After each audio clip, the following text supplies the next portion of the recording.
आत्मा एक होता है। हाँ, आत्मा कभी दो हो ही नहीं सकता है। कृष्ण ने गीता में कितनी बार बोला है कि आत्मा एक ही होती, और हाँ, प्राण अलग अलग हो सकते हैं कि चलो तुम्हारे प्राण, इसके प्राण निकल गए, उसके प्राण निकल गए। तो प्राण भी क्या होता है, वो एक सूक्ष्म शरीर होता है। और सूक्ष्म शरीर माने क्या, एक मेमोरी का गुच्छा। वो एक मेमोरी का सिर्फ गुच्छा है, और वो मेमोरी का गुच्छे का कभी किसी से के साथ कनेक्शन मिल जाता है। कोई बच्चा अचानक पैदा हुआ, खाली पड़ा हुआ है, और खाली पड़ा है तो उस मेमोरी को घुसने का मौका मिल गया, तो मेमोरी उसमें घुस गई, ठीक है, समझ लो।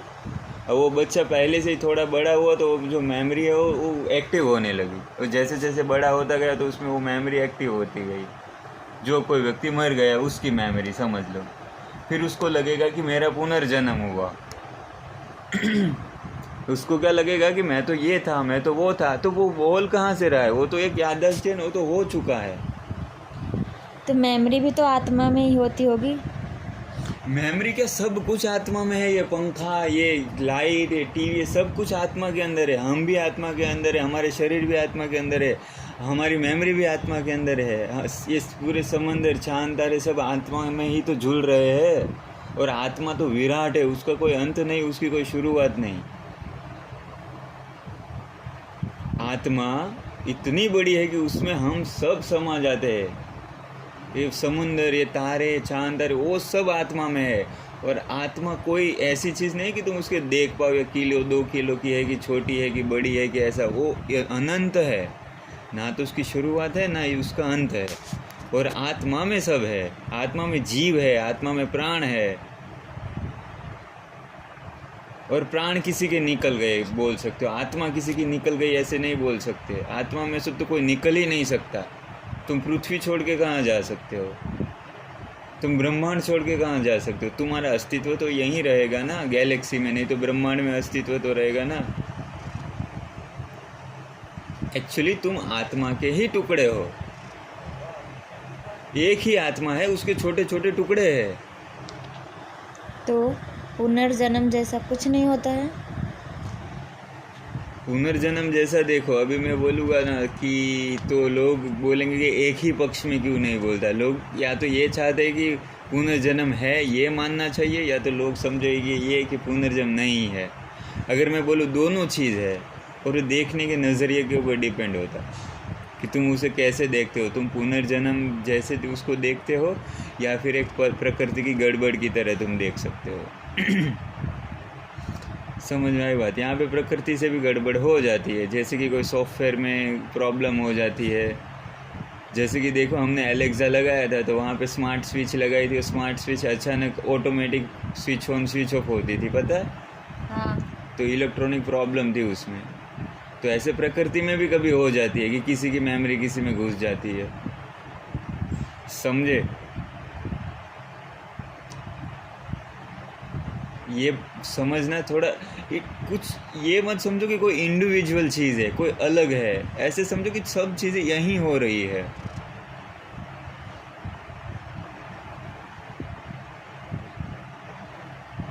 मेमोरीज और शरीर, ठीक है।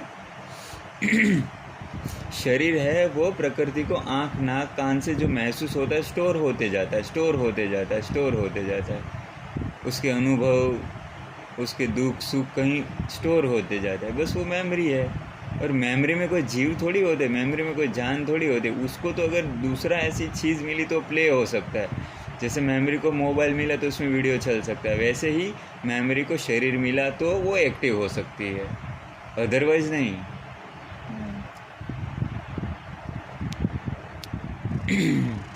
समझे।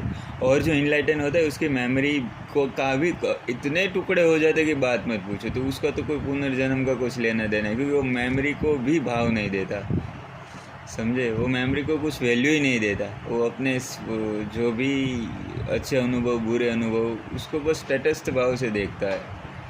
उसको उसमें कोई लेना देना नहीं। तो उसको कुछ पुनर्जन्म जैसा उसमें कोई संभावना नहीं बच जाती।